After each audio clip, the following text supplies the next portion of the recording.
I want to welcome everybody. It's so nice to be back in this part of the world. We were gone for 3 weeks. It was an amazing trip. I posted some photos. I don't know if anybody saw them. I just needed to share photos because it was fun. Lots of interesting things. So we've got a great program for you today. We have Sydney Collins and Erin McMullen from what is it called? Salem, Oregon. From De Oro Devices. I'm sorry, I had to look it up. Sydney was referred to me by Russell Meyerowitz from the Parkinson's Wellness Fund, and he raved about her. So Sydney, we have high expectations. Let me tell you a little bit about Sydney and Erin. Sydney is the inventor of NextStride and is the co-founder and CEO of De Oro Devices. She started the company while studying biomedical engineering at Cal Poly in San Luis Obispo, right? Yep. Yeah. She has an academic research background in computational neuroscience, which you'll have to explain, with a research paper published in the Journal of Clinical Neurophysiology. She was awarded Cal Poly's 2019 Outstanding Woman in Engineering Award, Outstanding Student Award, Lisa Hufford Scholarship Award, and was also identified as one of the most influential women at Cal Poly by The Wire in their 30 under 30 list. So she's also very young and really smart. So the Pacific Coast Business Times recognized Sydney as an accomplished young business leader in their 40 under 40 list as well, in their who's who in healthcare, insurance, and life science lineup. Erin McMullen is a physical therapist at Northwest Rehabilitation Associates in Salem, Oregon. She's been practicing in the neurologic and geriatric setting for all of her 15-year career and is a board-certified clinical specialist in neurologic physical therapy. With her current practice, she has been able to focus on treating patients with Parkinson's disease in a dynamic outpatient setting with goals to incorporate best evidence and to identify how technology can continue to expand our treatment horizon. So welcome, Sydney and Erin, and I will let you go ahead and do your presentation. If you have questions, put them in the chat. And Ashlyn will be monitoring the chat and bring up the questions at appropriate times. Otherwise, we will ask you to hold your questions until after the presentation, then we'll open it up for discussion. So, Sydney, go ahead. Thank you, Sharon. Thank you so much for having us. So we're going to start off by Erin's actually going to take over, and she's going to do a presentation on balance and how visual and auditory cues can help with balance. And then at the end of that presentation, I'll jump in and kind of give you guys a little bit of background about NextStride and their devices and what it is that we do and how we got started.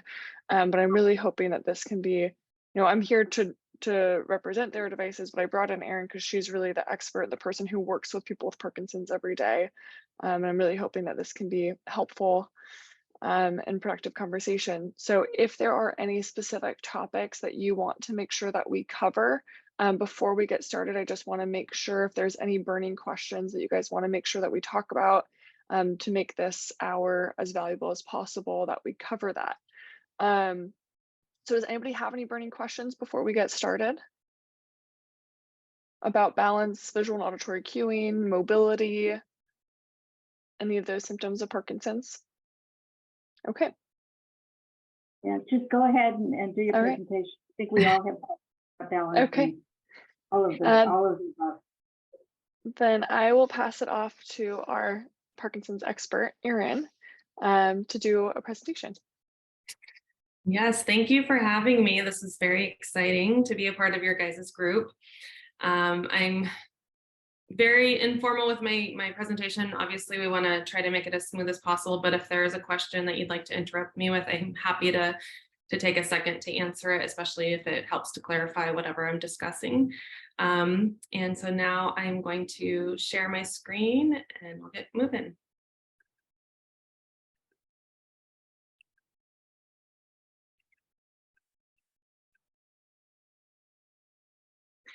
So Today's topic is Balance in Me with PD, exploring how balance can change with Parkinson's disease and what tools we have to affect that.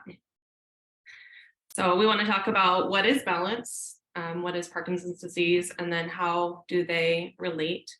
We also want to talk about how balance, Parkinson's disease, and exercise can work together or can collaborate, and then what's on the horizon. So balance is a combination of sensory information being sent to the brain. It begins, it's a collaboration of the vision, our inner ear, and also our proprioceptive input from our body. So you can feel your feet on the ground, you can feel that your knee is straight because you're getting information from the body and that's being sent to the brain. The brain then takes that information and it responds by activating muscles to maintain the position that it needs to maintain or to change the position to prevent a loss of balance and a fall. Sometimes that information can be mismatched. So sometimes your visual input may be different from your inner ear, or your information being sent from the body may not be accurate anymore. That could be because of, say, a knee replacement or a hip replacement. That information has now changed and is no longer the same as when it was your actual knee. Or you may have like neuropathy or other changes in your feet, and that information isn't, again, as accurate. So the brain has to change the level of importance that it puts on the information that it's receiving. We also sometimes have a mismatch of the timing of muscle activation. So the brain may get the information and then it shoots the signal down to the muscles to activate, but the muscle isn't strong enough, or it's a little bit slower to react, or the signal is slow along the nerves. And so it may not allow the muscle to catch and prevent a loss of balance. So it may not be quick enough to actually stop the fall. And this is just kind of it's a nice picture of what I was just saying on how all of these factors relate to create balance. We think of balance as just something that we do usually, but there's a lot of pieces that interact. And if one piece is missing or changes, then we can have a fall or a loss of balance. So Parkinson's disease, again, as many of you probably already realize, it's a deterioration of a specific part of the brain called the substantia nigra. This part of the brain is in the brainstem, and it produces dopamine. And dopamine is really valuable to our brain. It reinforces behavior, movement, and memory. We talk a lot about how we can get a dopamine, quote unquote, hit if we do something that gives us a reward. So if I complete a goal that I'd set out to do, then that gives me a little dopamine hit. And that is a positive reinforcement for the behavior that I just did. And also, again, that movement piece is really the most valuable part of Parkinson's disease, is that if we don't have the dopamine in our brain, then that starts changing movement overall.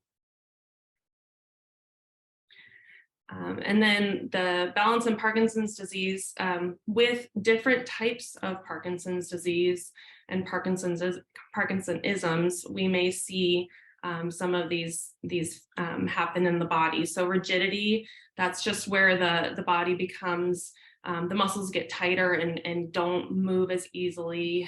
It can happen in the whole body, including the face. And this affects about 90% of people with Parkinson's can have rigidity.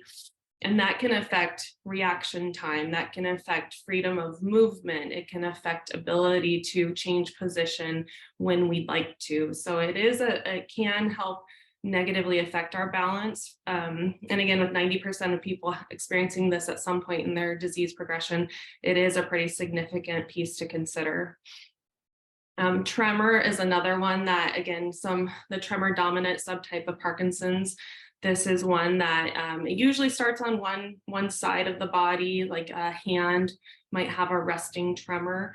And then that can advance as the disease progresses to be on both sides of the body. And that kind of pairs in well with the dyskinesia. Again, not everyone will have dyskinesia. Dyskinesia is where, say, a limb just kind of moves in a way that we aren't intending it to. So you might see an abnormal movement pattern in the arm or leg, or even in the face at times.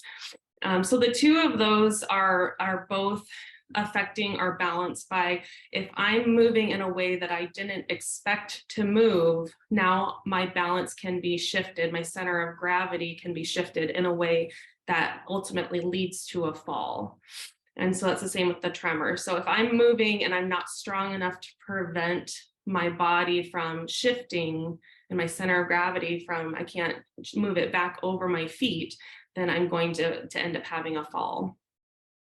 Retropulsive tendencies. So this is one that, this just means that the likelihood for falling backwards is fairly high. So, and again, that we see this in Parkinson's partly because of it's in the brain, and that's something that we see with something that affects the brain, but it also could be because of, say, a rigidity in the ankles, a loss of the ability for the toes to come up, and some of those other movement patterns that end up actually assisting us from falling backwards.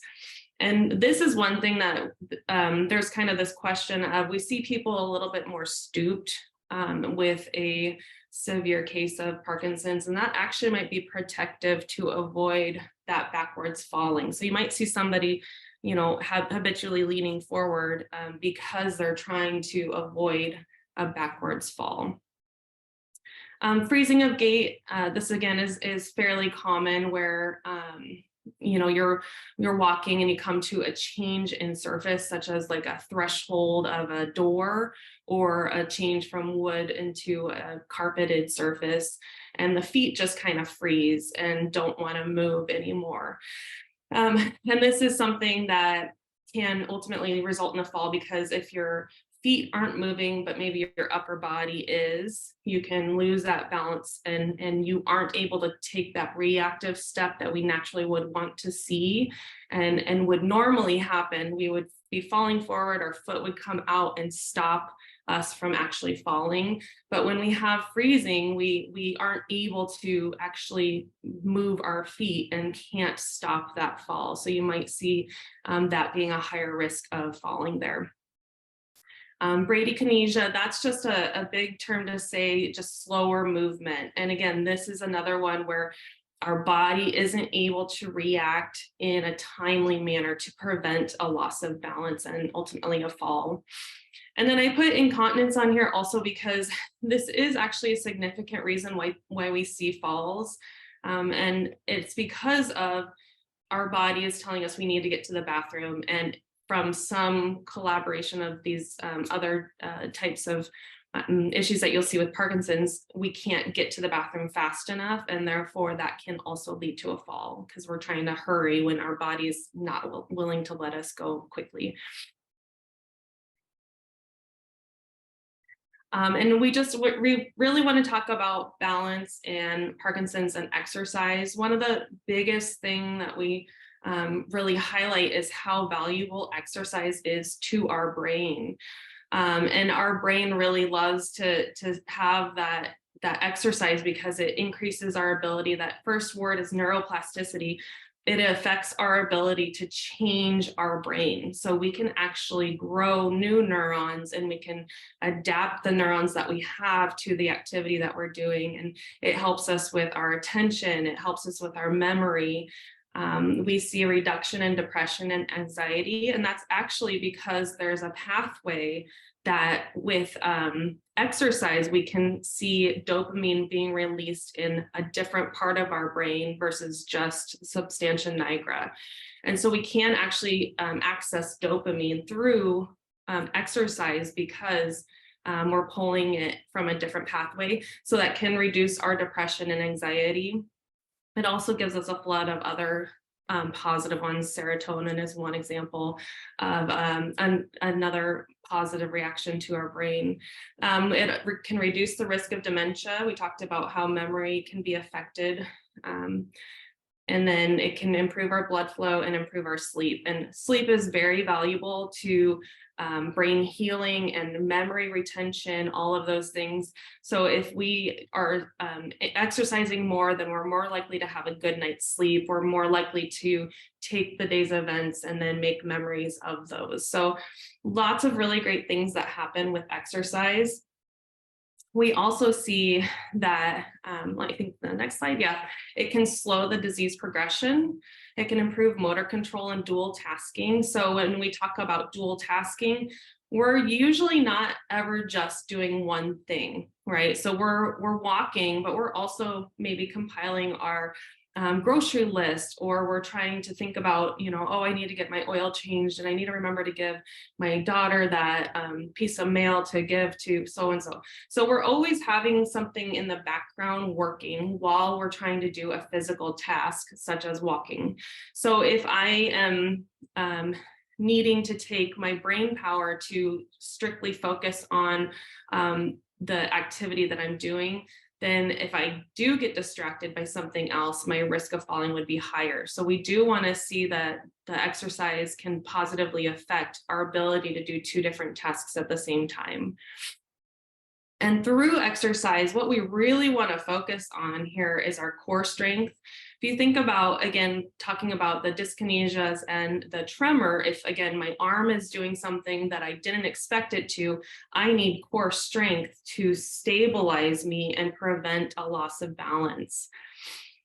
With muscular endurance, I need to have the ability to stand up from a chair. I need to keep the endurance so that I can do that throughout the day. Every time that I'm dependent on my legs to do that task, I need to know that it's available to me. And we talk a lot about overtraining somebody who has Parkinson's disease, so that when you are needing to do it, you don't even have to think about doing it because your body just responds and it's there for you. So that endurance is really that overtraining to make sure that your body is really as healthy as it can be and as strong as it needs to be to accomplish the task without too much thinking about it. And then we talk a lot about force of movement. So again, if we think about the rigidity and the bradykinesia and some of those, we lose force and we lose power. So we want to train that to maintain, again, our ability to move ourselves when we want to. So standing up from a chair, lifting a bag of groceries off the ground, those kind of things. That's all muscle force and doing it quickly enough to be able to accomplish it safely. Because if I'm trying to pick up a bag of groceries and I didn't create enough force, that actually could pull me back forward and I could have a fall because of that as well. I've been in physical therapy for 15 years, and the amount of times I've heard people say that they trip because they have new shoes is so high. So it's actually not the shoe's fault. What we often find is that as we're our motor programming, if you think about, we start walking when we're, some people under a year old, and we refine that over the years. But overall, that motor programming has been set in our brain, and it's kind of on a reflexive pattern. It's just like, again, it's just that we wrote the code for it and it's just running in the background. I don't think about it when I'm walking because I already did all the work to make that happen in my brain. But as we physically change over the years, say we're, not as strong as we used to be when we were 25, we're not moving the same way, we're not able to, again, if we have a rigidity or bradykinesia, our brain may not realize that our physical body isn't moving the same way. So instead of thinking that I'm taking a nice big step and hitting my heel and then rocking forward, I actually might be shuffling. You've heard of festinating gait. That's where those small steps happen, and that also can lead to a fall. But if my brain thinks that I'm taking a nice big step, then it will be more likely to catch my toe because I didn't think that I needed to activate as many muscle fibers to pick up my foot and move it out as far as I did. So that's part of the training too, is that we need to retrain the body to react the way that the brain thinks that it is. So I did want to bring up some of the technology and the applications that are out there right now. There's a lot out there. So if you're familiar, say with Davis Phinney and some of those other foundations and websites, they have a lot of lists of applications that you could download on your phone or watch on the YouTube and those things. So I just pulled a few up. I thought that these were some of the more applicable ones. Like again, the 110 Fitness app, you can go and find that. And they have a 1-week free trial that you can use this and see if, you know, some of the fitness videos that they have are appropriate for you. The Burn Along is another one that it's just kind of some movement patterns and activities that you can do. The metronome, it's a nice way that you can just download a metronome onto your phone if you want to, and that can help with the auditory cueing. And Clock Yourself is one that is, I like to use this one a lot actually, because it is an easy way for you can, it teaches you reactive stepping. Again, or when I say reactive stepping, if I'm losing my balance, I have to take a reactive step to stop my momentum and stop myself from falling. So this teaches your brain to react quickly and to get your foot out in the different directions that you may have to if you fall. And it takes it out of that automatic, like I know I'm going to step in a clock pattern. So I'm always going to step from 12 o'clock to 1 o'clock to 2 o'clock. And it starts randomizing it to make your brain have to process information quickly to get a reaction from your body as quickly as possible. Because again, when you're falling, you don't have time to think about, I need to take a step backwards right now. You need to be able to just, you know, tap into that as quickly as possible. And again, I found a giant list on Davis Phinney Foundation's website. So if you have any, if you're curious for more, that's where I found those. And so now we want to talk about the tech and the tools that are out there. There are just so many things coming out, and it's just a kind of exciting time to really identify how you know, people like Sydney are seeing the need in our PT and our Parkinson's disease world, and finding a better way to do things that we've done in the past. So the first one I have on there is Next Stride, and I'll show a video of this. And some of you guys may be familiar. I have U-Step there on the third bullet point there. And U-Step it was one of the most unique walkers that came out. If you're not familiar with it, it has a large base and brakes that are always on until you take them off. And then it has a metronome and a visual cue that you can turn on with that as well. The thing about that is that I have a lot of patients that don't need a walker. You know, they're fairly functional. They just, sometimes they need an auditory cue to get them to step out of that freezing pattern that they were in. So say that they're turning a corner or they're coming up to a path, that change in surface, the threshold or a carpet from a wood floor. They sometimes just need a quick metronome to give them a beat to step to in order to then step over that threshold. So it can actually break them out of their freezing pattern, allow them to keep walking in their normal pace. So with the U-Step, it was really nice because it was the first thing that came out with that on it. And but again, it's a nice big bulky walker that you can't fit into a car super easily, especially if you have Parkinson's or if you're a caregiver to somebody with Parkinson's. It's heavy and it's hard to move. That's the thing that I hear from a lot of my patients who use this. So the Next Stride has been a super nice tool because you can actually retrofit it onto a cane, which might be the most appropriate device. That's one of our goals in physical therapy. What's the least restrictive device for that person? And if it's a cane, that's super easy to pop into the car and pull out of the car and to use. So that's what's really been a nice tool for us to try out, is to have something that we can retrofit to the device that the patient is already using. The last one is their Blaze Pods, and I have a video of those 3 tools here so you can actually see what we're doing. But it's nice because again, it gets a visual cue to create a reaction to then have to respond physically to what that cue is telling you. So it's a little bit of that dual tasking of asking you to process the information of what you're supposed to do. Like I'm supposed to sidestep to that, to tap it off and then sidestep back, or I'm supposed to move forward marching and then backwards back. So you have to remember what you're supposed to do with the task and then actually go through with that. So I'd like to show videos of that. I think it's easier for me. I'm very visual. So I'd like to show you videos of how I've used these in the clinic setting for different patients.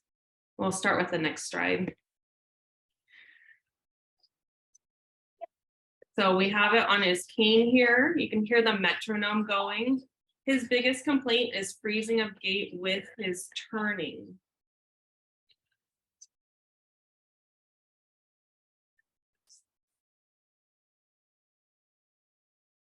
You can see he's stepping to that beat each time, and that gives him that ability to continue moving without freezing. And you can even see what I really love is that he just carries the cane right now. He doesn't need to actually physically use his cane unless he's freezing. So with the metronome edition, it's an easy on-off button at his thumb that he can turn it off if he doesn't need it, and he can turn it on when he does. But then he can use it again. You saw how beautifully he turned circles. Normally he would freeze at least twice within that time. And so I just really love that he found a really simple tool to accomplish his goal there. Here's it's the old U-Step video. I think this is the original, but just shows the device. Oh, I hope it maybe. No, it doesn't look like it's gonna play for me. But you can see, oh, there it is. So you can see it's got a wide base. That's the U part of it.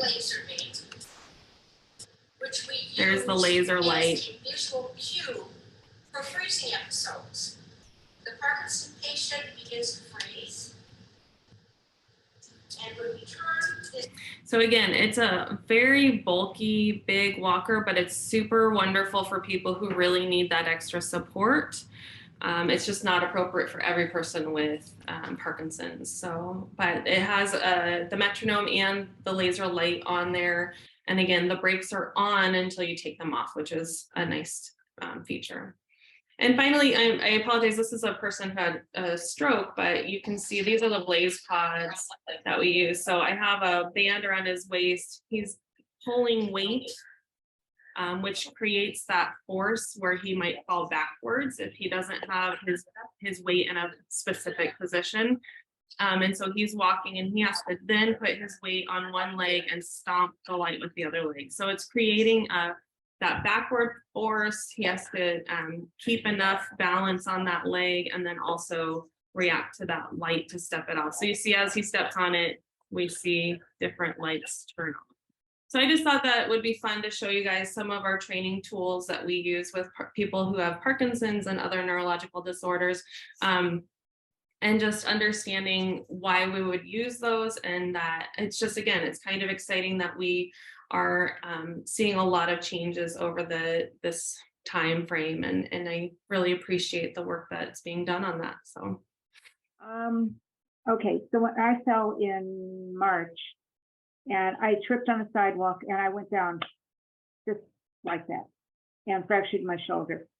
And ever since then, I've been using, especially when I'm traveling, I take one of my walking poles and he told me not to use it on that side, walking pole on my left side for a while. So I was taking one, which helps a lot, especially when you're traveling and you're on old cobblestone streets, whether it's in the United States or if it's somewhere else, it doesn't matter. But just having at least one pole gives me the balance that I need when I'm traveling. I don't have to worry so much, and it helps me pick up my right foot, which is the one that drags. I don't know if anybody else has similar issues. but that works for me. I love that it's such a simple tool for you too. So you didn't have to have something big and bulky. You can just toss it in your bag and go then. It's great. So if I were to get the next stride, if I were having issues, I could put the next stride on my walking pole and then go. And a walking pole, it doesn't label you as disabled where a cane would. Yes, that's why we like it so much. So anyway, any questions? There was nothing in the chat, so go ahead, raise your hand and we'll call on you. Yeah, I'm just wondering, I'm having falls pretty regularly now, and I don't know what's going on with me. Because I fell in the grocery store twice in the last little bit too. I've never hurt myself though, that's the thing, I know how to fall, sort of. That's actually super important, is to know the right way to fall, but Yeah. ideally we're also preventing the fall too. One of the things that they find is that with one fall, you're at a high risk for a second fall, partly because, you know, whatever caused that first fall might happen again. And then there's a mental piece to it too, an emotional piece, where once you fall, that fear of falling increases, and Yeah. therefore then you actually change your behavior, and you might restrict how much activity you're doing, and that can result in weakness and changes in your muscle strength and your muscle length. And that kind of is a spiral that we try to combat if we can. So biggest thing would be, I would recommend talking to a therapist. Anytime I hear someone having falls, especially multiple in 6 months time, if you have more than one, that's definitely something we would want you to see a physical therapist to combat. Okay, because I'm gonna see one on Tuesday anyway. Oh, good for you. Yeah, and what we really like with Parkinson's is that if we can give you a good program, then ideally we just want to be like your dentist or your physician, that you come and do a check-in with us. So every three, 6 or 12 months, we want to just check your scores and see, are you maintaining where you're at or improving? Some people, you can still make gains for sure. But ideally that's where you get to, is where you know what to do, you're doing it at home regularly, and then you can stop having to see us so much. Yeah, thanks. Okay, there are a few questions in the chat. And Marcia, do you want to go ahead and read your question, or do you want me to do it? You have to unmute yourself. Okay, Marcia and then Karen. I was wondering if there are things we can or should be doing if we don't currently have balance problems and want to prevent them. Yeah, we love prevention for sure. The biggest thing is to think about those pieces that I talked about. So the core strength is really valuable. So anything that you feel comfortable doing that is related to core strength. Some people like to do planks on the ground. Some people will put a resistance band around their trunk and do resisted flexion that way. There's lots of ways you can do core strengthening. It just has to be something that you find valuable and that you enjoy doing. And then the other thing is that force production. So like what I like to tell people to do, simplest exercise out there, is just to do repeated sit to stands. So you're standing up from your chair, sitting down, standing up, sitting down. And with the stand up, you actually want to do it quick. So that force production, you're creating power with your muscles. So if you do it quick and then sit down slowly, you're training your body to respond, A, to what you're telling it, and B, to go nice and slow when you need it and go fast when you need it. The biggest caveat I have is safety. So safe environment, make sure that you're not just doing these things and then falling because the physical therapist told you to. Make sure you're being really cautious that you have a safe environment for that. And then the last thing is to think about how that muscular endurance. So we want to get on a nice program where we're really keeping the whole body nice and strong. We talk about just even a walking program is really helpful, but what research shows is that if we're walking at a steady gait speed that I choose, I'm not going to get as much benefit as if it's a little bit faster. So if somebody gives me a dose to try to target to, say that normally on the treadmill, I'll take it up to, 1.2 miles an hour. Well, I need to probably push myself up to like 1.5, 1.6 miles an hour, whatever's appropriate for you. But they show that the research shows that if we bump it up a little bit faster, then you're going to be more likely to see the gains and improve in that aspect. What I think I'm going to do is we're going to ask one or two more questions, and then I would like Sydney to talk a little bit about the next stride and what it does. Sydney Keith said she's had TSA take away her hiking poles. All you have to do is tell them I have Parkinson's, and they should not take it away. If they do, then ask for a supervisor. I've had only one time has anybody questioned my hiking pole. And when we were in the airport in Tel Aviv, when we were got in line to board, somebody came up to me and said, "Do you need assistance boarding?" And he pushed me at the front of the line. So, every airport is different, but tell them you have Parkinson's and they should leave you alone, I would hope. So let me ask one more question and then we'll turn it over to me to talk about the next strike. Karen asked, why does she get stuck at the top of an escalator? She has freezing the worst in this scenario. Yeah. The biggest thing with this one is that anticipation of changing that surface. So if you are going, that freezing of gait happens when we're anticipating that we have to change our pattern in some way. What I often will do is I'll have somebody either use like the metronome or a laser to keep them moving in that scenario. And again, that's why it's nice when you'll see more with the next stride, but you can turn it on demand, which is super valuable because you don't always want that cueing to be constant. You want it to be when you need it and then turn it off. But something like that can work in that situation, to have that metronomic sound to just get your feet moving to the beat. Yeah, it doesn't happen all the time. It just, I do 50 squats, every other day. I do a lot. I've regained my balance on my left side after having lost it.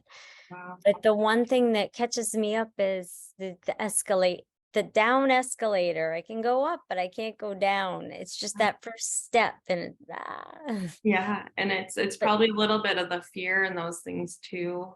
because it keeps moving forward and then going down. Yeah, it can be a little scary. You could try just maybe even counting steps as you start approaching to it too. Again, it's similar to what the metronome is doing, but it's something that might be able to get you over it since it's so infrequent. But yeah, I find that especially in those environments where you might have a little heightened fear, our brain changes. It definitely goes through a different pathway then. So bringing it to the foreground as much as possible is really valuable. Right. Okay. Sydney, do you want to tell us a little bit about Next Stride? Sure. Can you see my presentation in presentation mode? Yep. Okay, cool. So yeah, I wanted to make sure to give you guys a little bit more information about the Next Stride. This will be pretty quick. I'll just give you the high level. Erin's talked about most of kind of the background of what we need to know going into this. And then happy to answer any questions about it. So in case there's any confusion, Deora Devices is the name of the company, Next Stride is the name of the product. As you heard in my intro, I started this company when I was studying biomedical engineering at Cal Poly. And what ended up happening was I met this local veteran named Jack Brill, who lived with Parkinson's disease, and he suffered from freezing of gait that stopped him from being able to walk. Jack, you'll see, is on one extreme of what freezing of gait looks like. He was in a wheelchair pretty much all the time when I met him, not because he wasn't able to walk, not because his legs weren't strong enough, but because his freezing was so bad that every step he took, he was freezing, his legs were trembling. So here's a video of Jack trying to walk across his living room floor. You can see his legs are shaking when he's trying to pick up his foot. No matter how hard he tries, he can't take that step. So this is what freezing of gait looks like. One of the most common symptoms of Parkinson's disease. And as I started to look into solutions for Jack, what I found is that we can use these visual and auditory cues to activate the goal-oriented neural pathways in the brain that allow you to bypass the damaged neural circuits that are causing freezing of gait and allow someone to be able to restore mobility. So Jack actually came to me and said, look, I know that these visual and auditory cues work because I use them in my physical therapy clinic. I can go to my physical therapist and she'll put down, parallel lines of tape on the ground. She'll have marching music and I can walk just fine in the clinic. But I come home and I'm not able to, walk into the kitchen by myself, walk to the bathroom by myself, do all these things that I would really like to be able to do to retain independence at home. So naturally, what we did was take the most effective visual and auditory cues from research and combine them to a simple portable device that we could attach onto any cane, walker, or walking pole. So this is the NextStride. The visual cue that we use is a green laser line projected onto the floor in front of you. The auditory cue is a metronome. So you visualize yourself stepping over that green laser line or stepping to the beat of the metronome. And that change of intention behind the movement changes the part of the brain that's being activated and allows you to be able to restore mobility, to overcome that freezing of gait episode. So the device itself, it's about the size of a palm. You can see it attaches onto this cane. It's not integrated into the cane. And that's something that's really important to know because it allows you to attach it onto a walking pole, you can attach onto a cane, you can attach it onto walkers. Even if you're not using that device all the time, maybe you use a cane sometimes in the house and then you use walking poles when you go out, you can attach the device onto whatever mobility aid it is that you're using and be able to have access to those visual and auditory cues for when you do freeze.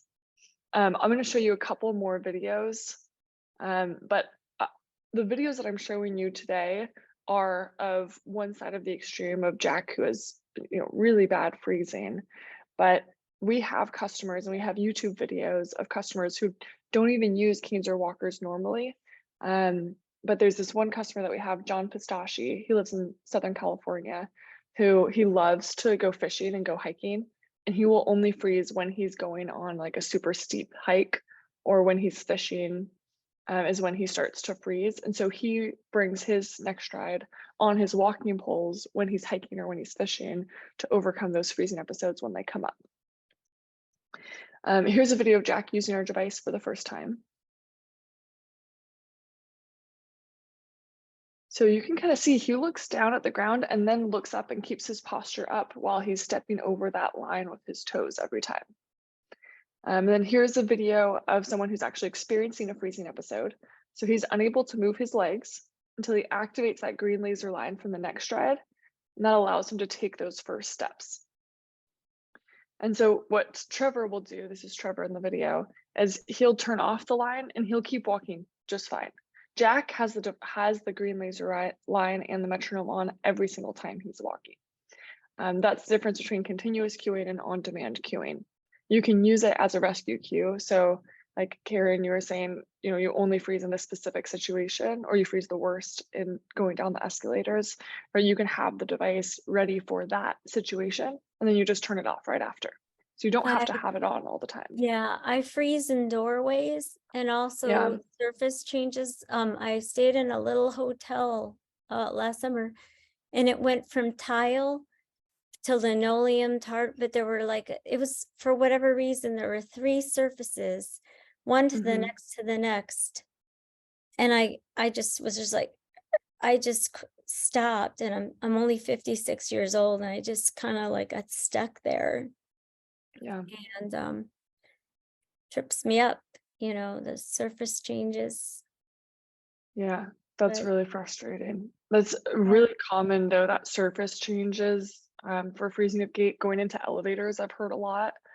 But there's lines. So what do you do? Because there's a line there, like the laser line, use the metronome sound to get past it, or?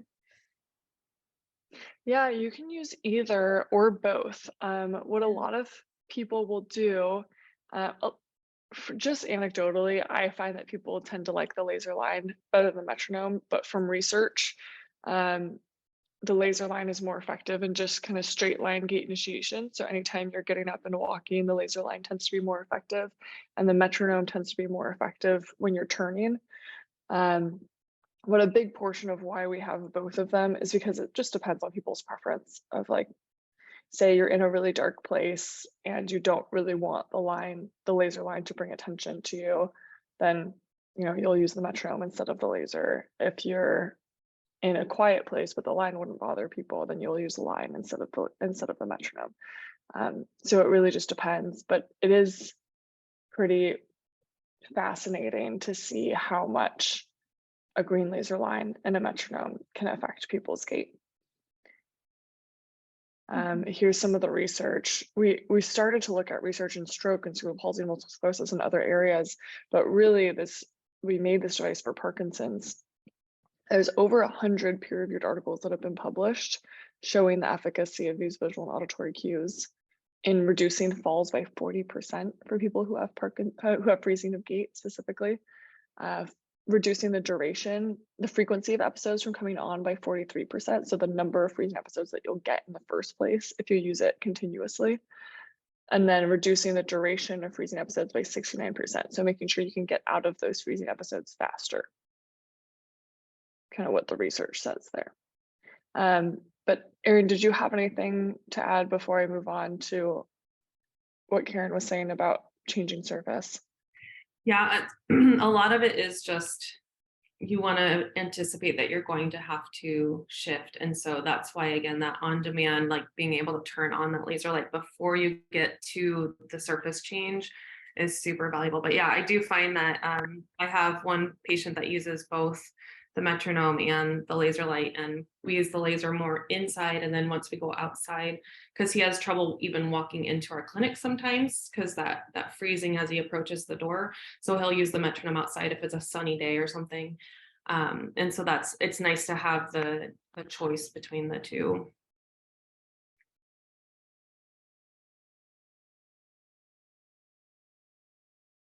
I won't spend too much more time on this, but we do have quotes and survey results from people showing that they have more confidence to walk. They have just increased general mobility. They're able to walk around more, and they have a decreased fear of falling when using the NextStride. Now, these numbers are really important to us because, as Erin said, exercise is the most important thing, right? If we can get people up and moving more, exercise is the only thing that has been shown to slow the progression of Parkinson's disease. So any tool that we can give people that will allow them to be able to be walking more, have more confidence in walking, be able to be just moving a little bit easier, I think is super, super critical. Sydney, I want to just piggyback on that a little bit. Yeah.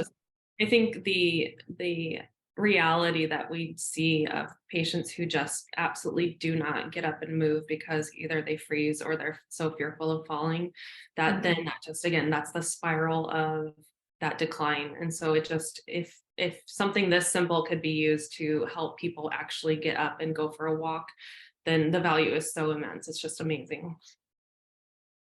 Thanks, Erin. So again, what's really special at the NextStride is the fact that we can attach onto any cane walker or walking pole. We are in development. I know a lot of you don't use canes or walkers right now. We are in development for a device that attaches onto the body, so you wouldn't need a cane or a walker. That'll probably be out in a year or so. We also have the variety of having both visual and auditory cues, which is more effective than either of those cues alone, and on-demand cueing. So you have complete control over when those cues are on or off, which is important for efficacy, but it's also important because it just gives people the ability to have control over when attention is being brought to them.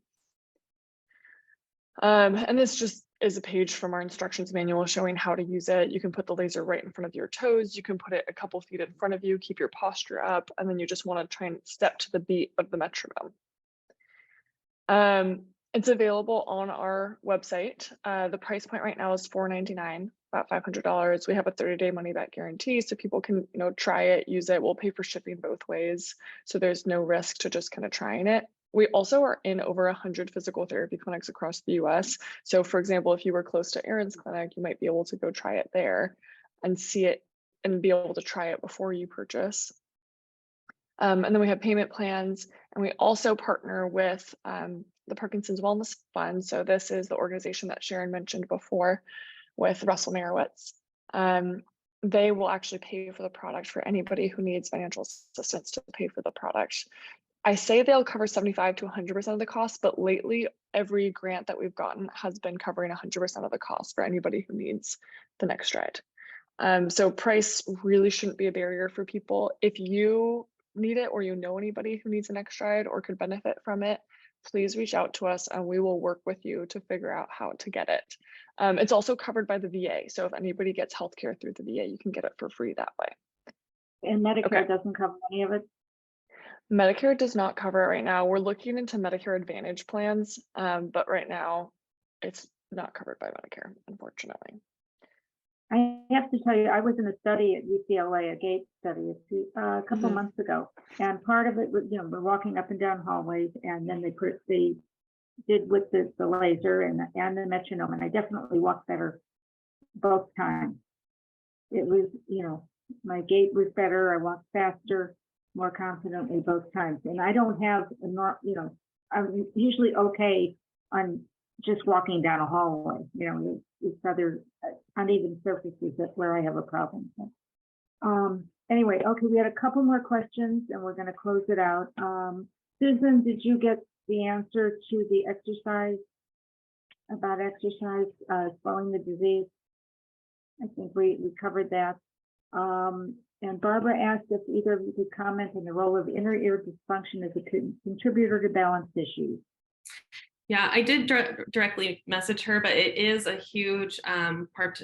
It can affect your balance heavily. So if you have any inner ear dysfunction, it changes the information that the brain has to know where you are in space, because that's what that inner ear does. And so what I told Barbara is that it's something that if it's a permanent change, then understanding how to compensate for it is really valuable.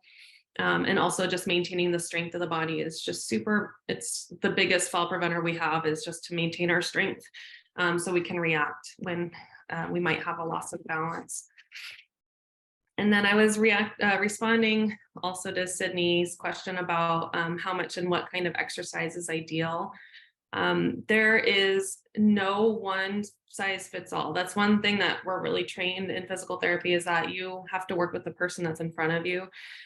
So we want to make sure that the most important pieces are that you're hitting the 3 types that we talked about: the core strength, the muscular endurance, and then you're also creating power with it, but that it's something that's meaningful to you. You're going to be more likely to enjoy it, which increases, again, that serotonin release, the dopamine release, all those, anything that we can get from the brain with the exercise is valuable.